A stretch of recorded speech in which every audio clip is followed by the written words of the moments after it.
dibeer ñaar fukki fan ak ñaar ci gàmmu atum junne ak ñeenti téeméer ak ñeent fukk ak ñaar sa gàdday ga mbokk yi daleen ak jàmm ci xibaar yi njolloor gi li ci gën a fës di ab bërëbu fajukaay polytechnique boo xam ne mu ngi nekk sa diwaanu Tëngéej Rufisque Ouest lu toll ci ñett téeméer ak juróom fukki million lañ ci def organisme bi nga xam ne moo di IASCO moom moo ko financé loolee nag di loo xam te ni bi daanaka lañ fa soxla ci jumtuwaay téeméer boo jël juróom-ñett fukki yëpp yemb nañuy xaar ndogalu kilifa yi ngir mën a dalal ay ñi muy faj ndaxte ñu ngi ko jagleel ñi nga xam ne ñoo di soxna yi ak tutànk yi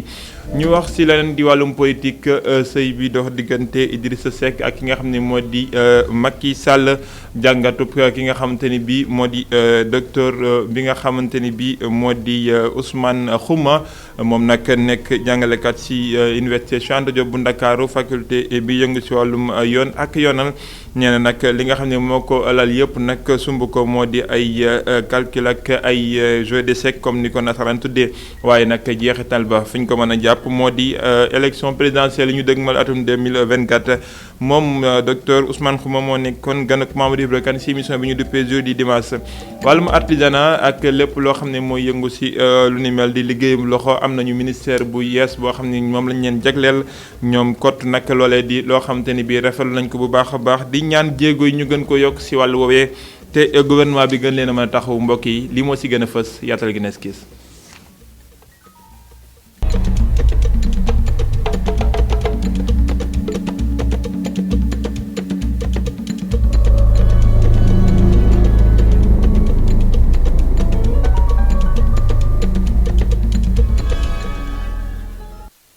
bërëbu fajukaay bu mucc ayib koppar yi ñu ci dugal toll ci ñatt téeméer ak juróom fukki millions suñuy koppar loo xam ne nag dañ ko jagleel ay soxna ak ay tutànk foofu ci diwaanu Tëngéej ci Ouest Rufisque Ouest nekk nag ab bërëbu fajukaay bu ñu duppee polytechnique loo xam ne nag ab organisme boo xam ne moom la ñuy woo IASCO ñoom ñoo ko daal di dugal seen i koppar daal di jot nag visitub ki nga xam ne moo di ambassadeur bu yees bu réewu naar yi di Émirats arabes fii ci diwaanu Ndakaaru di loo xam ne nag bërëb ba daanaka lépp yemb na ndaxte jumtuwaay ñu ci soxla téeméer boo jël juróom-ñett fukki yëpp a nga fa kon ñu ngi xaar ndogal lu jógee ci kilifa yi ngir ñu mën koo daloo Babacar Seck. commune bu Rufisque Ouest dina daloo ab polyclinique boo xam ni ñu ngi ko jagleel jigéen ñi ak tout tànk yi. l'hôpital boobu tabax nañ ko ba pare te am lenn ci ay matériel ñi ko fa def mooy organisation qatari bi di IASCO. xaalis bi nga xam ne moom lañ ci def mooy effectivement li commencé ci jënd terrain bi. équiper construire et équiper loolu daal ñu ngi ko xayma ci ay 250 millions comme ni ma ko waxee ñaari phase la première phase bi moom mooy li nga xam ne moo aju ci santé xale yi beneen phase ak santé maman yi xam nañ ne ñaari phase fànn yooyu par exemple secteurs yooyu buñ fexee ba prendre leen en charge ci wàllu santé rek mën nañu wax ne jéego nañ jéego boo xamante ni bu am solo la. ambassadeur bu bees bu Émirats arabes unis fii ci Sénégal génnam bu njëkk mu ngi ko amale ci Tëngéej loolu di wone diggante bu ratax diggante ñaari réew yi.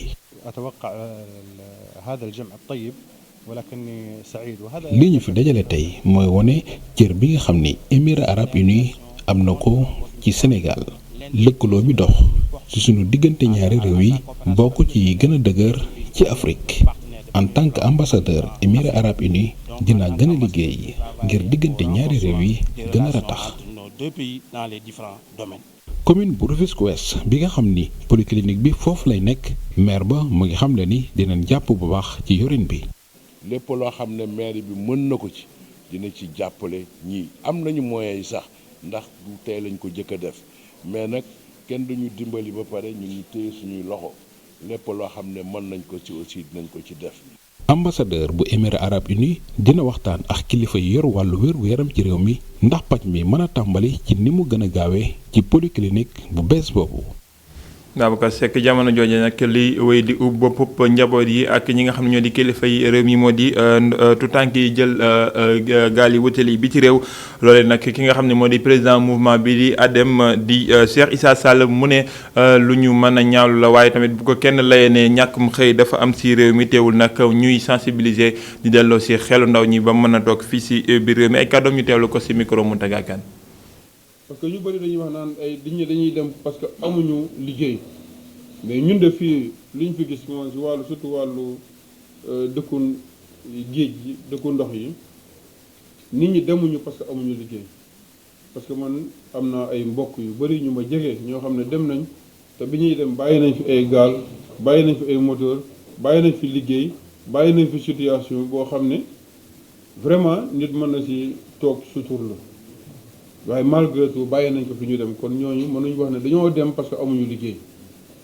moo tax ñu ne ñun première solution bi ñu gis ci mbir mi mooy sensibilisation waxtaan ak nit ñi daal xool exactement lan la ñu xool ensemble nu ñuy fexe ba ñoo ñëpp doole yooyu nga xam ne réew mi da koo soxla xam-xam yooyu nga xam ne réew mi da koo soxla ndaw yooyu nga xam ne réew mi da koo soxla ñu mën a des ci dëkk bi surtout que nag ñu ngi jóge ci pandémie boo xam ne dafa daaneel suñu économie bi président Macky Sall tëral lu ñuy wax PAP 2A bi ñu war ci wéeru pour dem ci ay croissance de 13% en 2022 loolu mënuñu ko def bu fekkee ne sunu ndaw yi dañoo génn dëkk bi dem. ñu wax ci wàllum politique diggante Idriss Seck ak ki nga xam ne moom la fekk ci nguur gi di président Macky Sall moom Idriss Seck ñu tabb ko yas mu jiite conseil économique social et environnemental ay calcul politique am ak doxalinam loolee nag ki nga xamante ne bii xeltukat la di gëstukat docteur Ousmane Khouma mi nga xam ne dafay def ay conférence foofee sa faculté sciences juridiques bu université Cheikh Anta Diop bu Ndakaaru xeltu na ko ne li nga xamante ne bii moo jëm ci mbooleem doxalinam dafa mel ni aw doxalin woo xam ne ay xalaat la see bëri waaye li nga xam ne mooy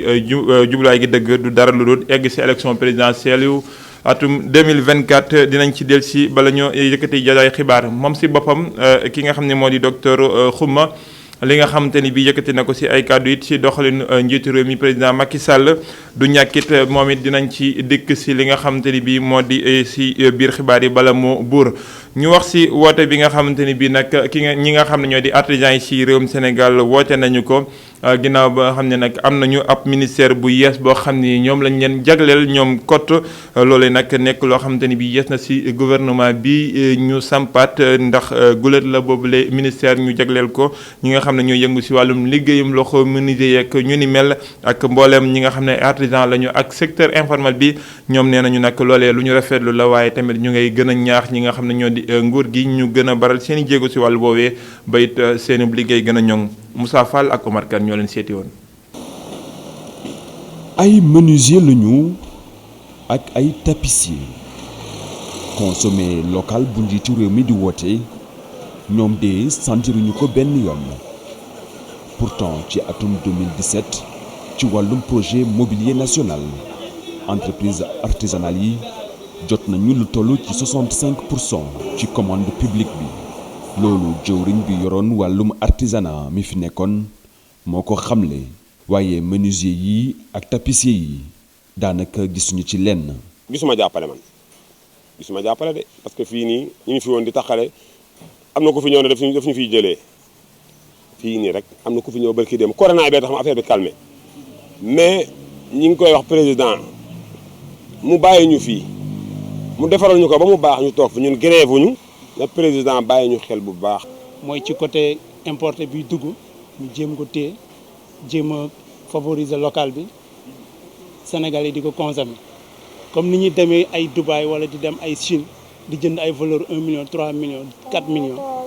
mais bu ñëwee jàppale local bi dañuy dem voilà état nag la ñuy ñaan mu jàpp ci côté boobu noonu. marché goo xam ni dafa fees dell ak ay meubles importés. yooyu sax la yenn sénégalais yi gën a bëgg waaye boobu fekk na menuisier ak tapissier sénégalais yi jàpp ni seen meuble yi ñoo gën a dëgër meuble importé yi. ay temps dawoon nañu nag mais ñu ngi commencé à di ñaar parce que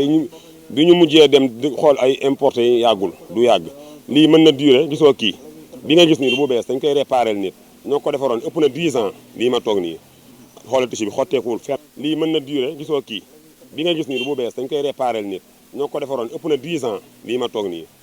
xoolal tissu bi xotteekuwul fenn parce que consommé local la. dëgër na garanti na rafet na mun na yàgg comme ni ma la wax léegi rek man bu ma jëndoon importé yow nga jënd local bi nii man dina buñ dawalee 2 ans wala 1 an sama bos dina yàqu local bi. 2 ans wala 1 an sama bos dina yàqu local bi kii bi importé bi dina yàqu yow sa local bi dina def 10 ans du def dara verniwaat rek ngay def nga amaat meuble bu bees. produire li ñuy consommer te consommer li ñuy produire njiitu réew mi Macky Sall moo ko wax ci ndaje bi mu amaloon foofu ca Diamniadio te mu soxaloon Pape 2A bi.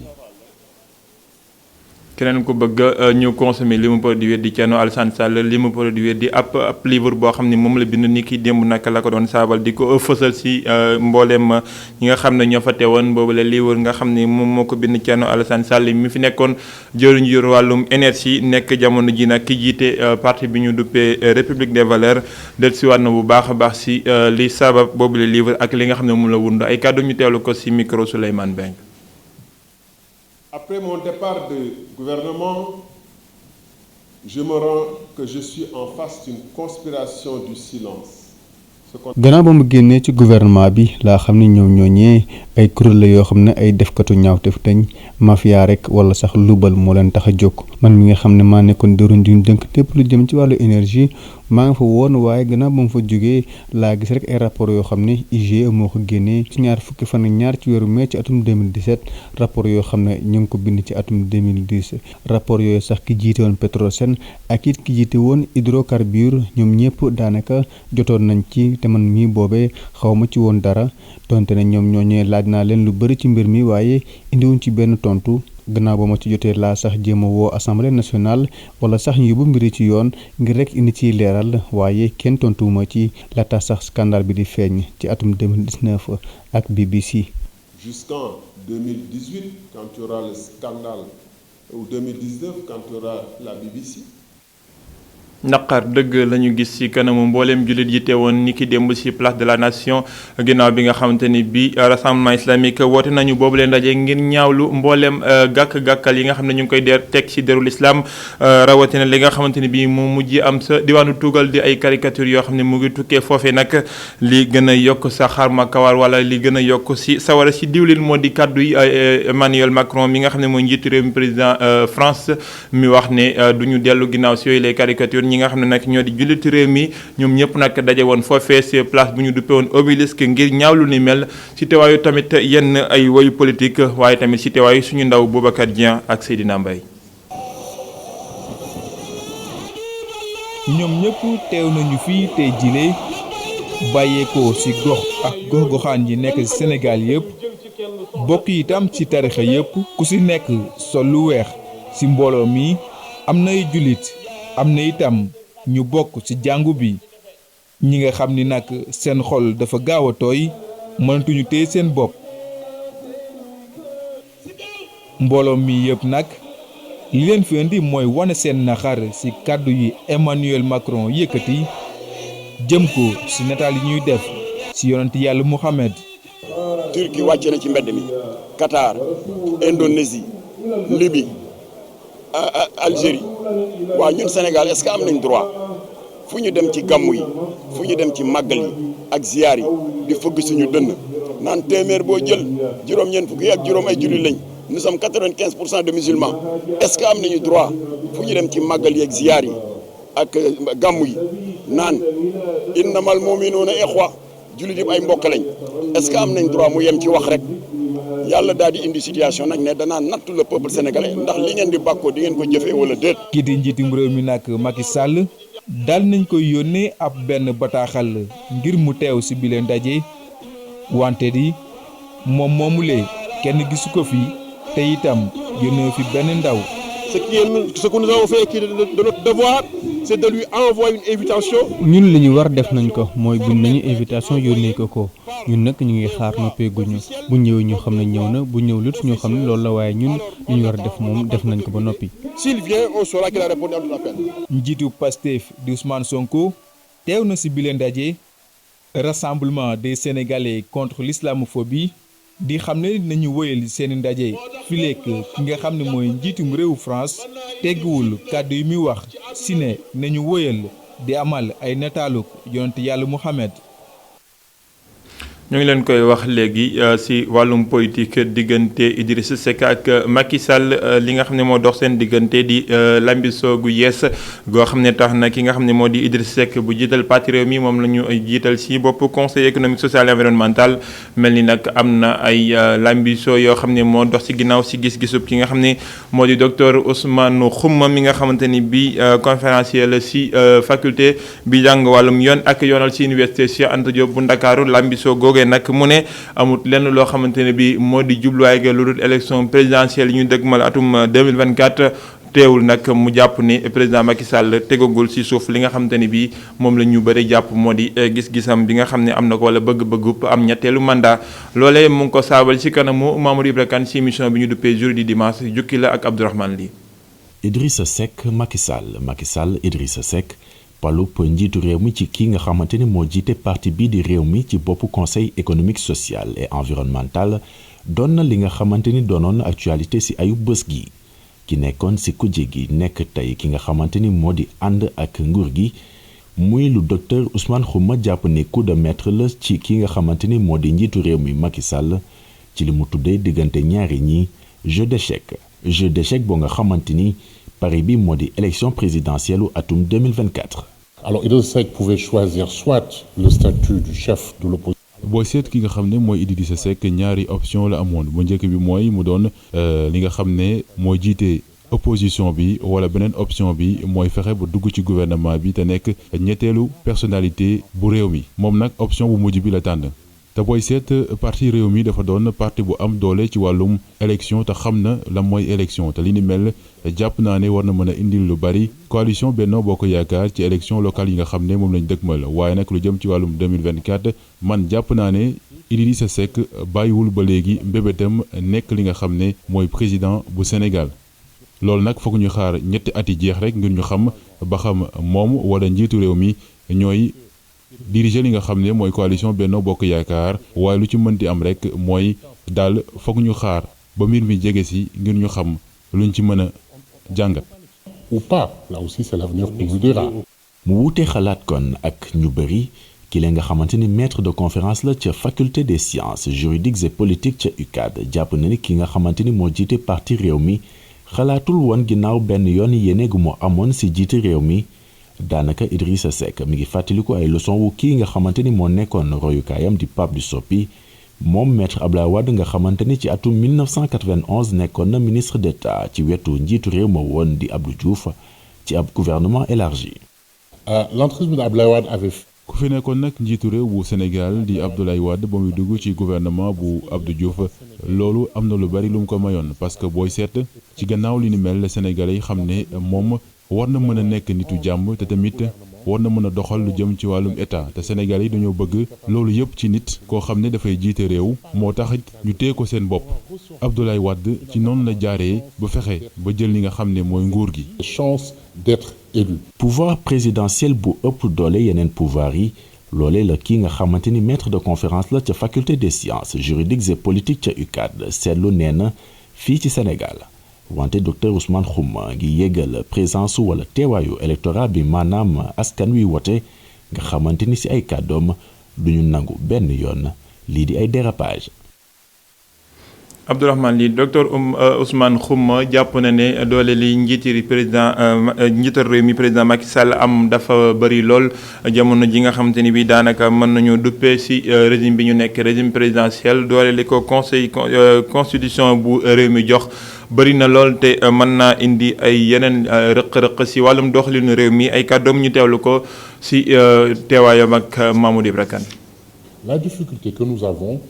fii nag boo seetee ci Sénégal njiitu réew mi dafa am doole loolu ndax booy gis amul sax contre pouvoir kenn koo xam ne war na mën a jàmmaaloog moom ci wàllu woowee ndax nag ci wàllum constitution njiitu réew mi moom moo am yoon fal ki ko neex ci wàllum emploi civil wala militaire te tamit moom it mooy jiite li nga xam ne mooy majorité parlementaire ci li ni mel day tax assemblée nationale nu mu war a taxawee rôle am du ko def. yii yëpp nag di tax njiitum réew mi daal boo seetee kenn du ko mën a sax contrôler ci action am loolu nag mu nekk luy nasaxal lu jëm ci wàllum beneen mbir tamit moo jëm ci wàllum conseil constitutionnel boo seetee njiitum réew mi bis bu bëggee amaat ñetteelu mandat jaarale ko ci conseil constitutionnel jàpp naa ne boo deful nànk conseil bi dina ko dëggal ndax gisuma ñu mën a am taxawaay boo xam ne dinañ neenal li ni mel li yëpp di fësal nag Sénégal moom booy seet ku jiite réew mi dafi am doole loolu. Au centre du pouvoir, celui qui décide de tout. jaajëfal Pape Ibrahima Ndiaye bi tekki kàddu yi docteur Ousmane Khouma yooyee si kàllaamay wolof ki nga xam ne mooy jiite woon tàggat yaram si réewum Sénégal di Matar Ba moom la ñu daal di delloowaat ginnaaw gouvernement bu yees bi si boobule poste mu jiitewaat googule ministère ñi nga xam ne nag ñoo yëngu si wàllum tàggat yaram rafetlu ne lu mel nee nañ def nañu ay jéego waaye li ñuy gën a sàkku nag si Matar Ba jamono ji ak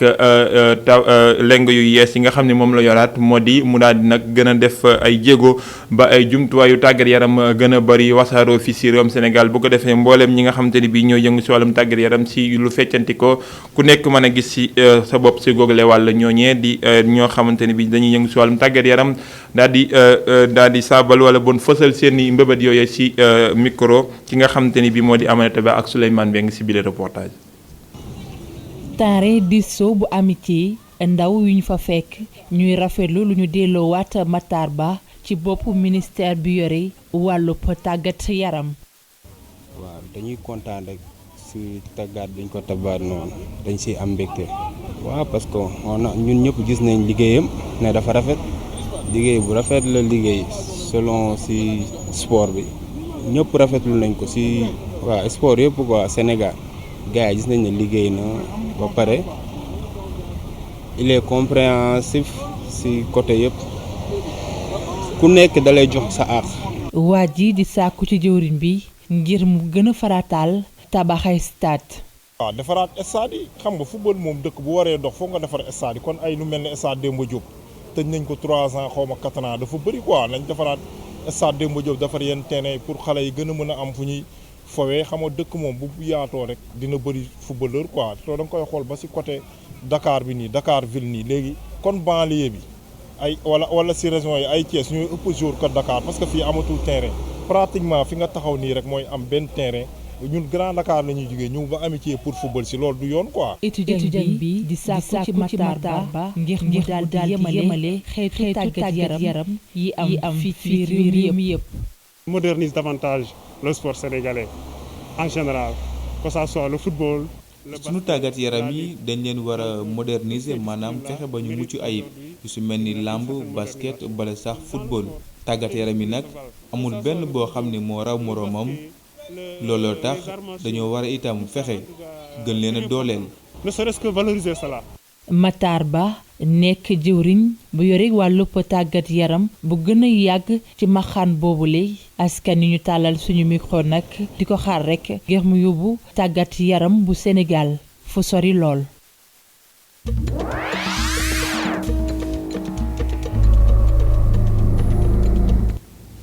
dëkkub nijaay Sam fal nañu seen ñeent fukk ak juróom benneelu njiitu réew Joe Biden gañe na ki nga xam ne moo di Donald Trump da ko làpp yu métti sax ndaxte mbooleem li nga xam ne wàññi nañu ko moom moo fa jiitu lu bëree bëri loole nag nekk loo xamante ni bi ndam lu yaatu la si ñi nga xam ne ñoo di démocrate yi moom mi nga xam ne moo fi nekkoon vice président bu président Obama jamono ji fal nañu ko mu doon loo xamante ni bi mbég la si moom waaye tamit nee na du nekk président démocrate yi rek waaye bon ñi nga xamante ni bi ñoo di doomi États-Unis yëpp lay jiite moom nag ñaar fukki fan ak ñaar ci weeru janvier atum 2021 la war a nekk dem foofee sa Maison Blanche Donald Trump wéy di naqarlu yooyu la élection ne dañ ko sàcc te dina dem si yoon ñu teewlu ay kàddoom yu njëkk ginnaaw bi nga xam ne fal nañu ko moom Joe Biden.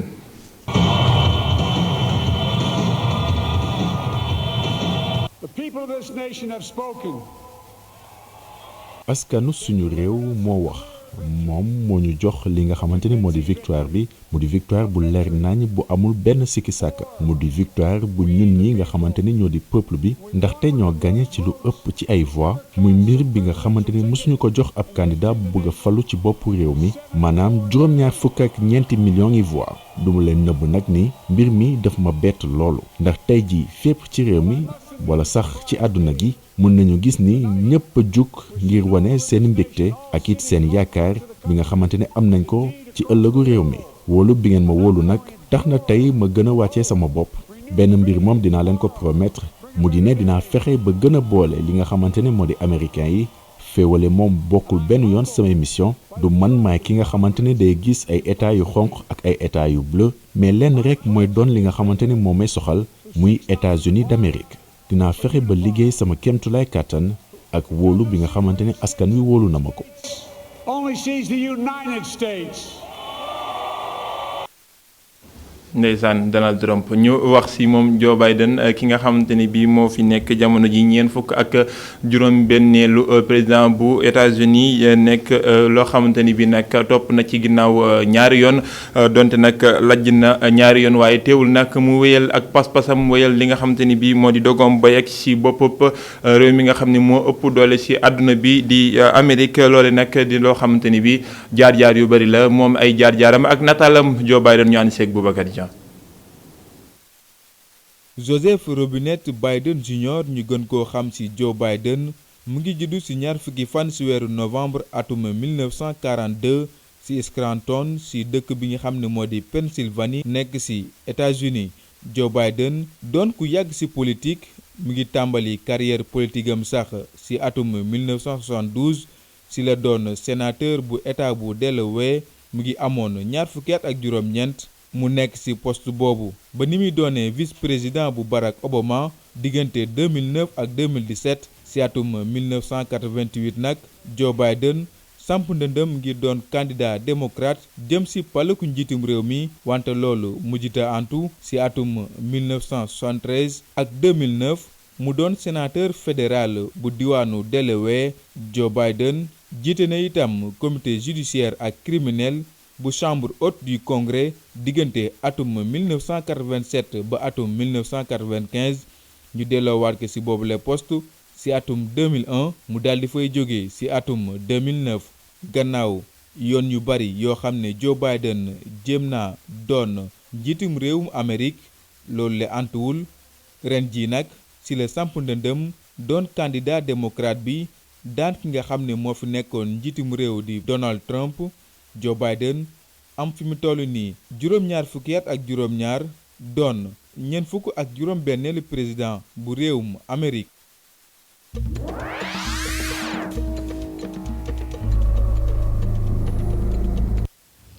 Joseph Biden Joe Biden nekk ñeent fukk ak juróom-benneelu président bu États-Unis bu yoon jeexul wax ci lu jeex mboolem jaar-jaaram yu metti teewul yegg si na ci boppam réew mi ëpp doole ci àdduna bi loole di ay njàngat yu bëri yoo xam ne mën nañ ko see def mbokk yi sant leen baax di leen gërëm ci teewlu bi ci nga xamante ni bii moo di Moustapha Gabar Diop ci coordination bi Abdoulaye Ndiaye ak ki nga xamante ni bii moo di Modou Diouf ci technique bi jaajëfal mboolem rédaction bi geneen xibaar 18h45 lay doon ci kàllaamay wolof ma leen ciy jox dig daje 19h45 ak Ousmane Monique Sagna ci biir la Total ak Mamoudou Ibra Kane ñu yendoo ak jàmm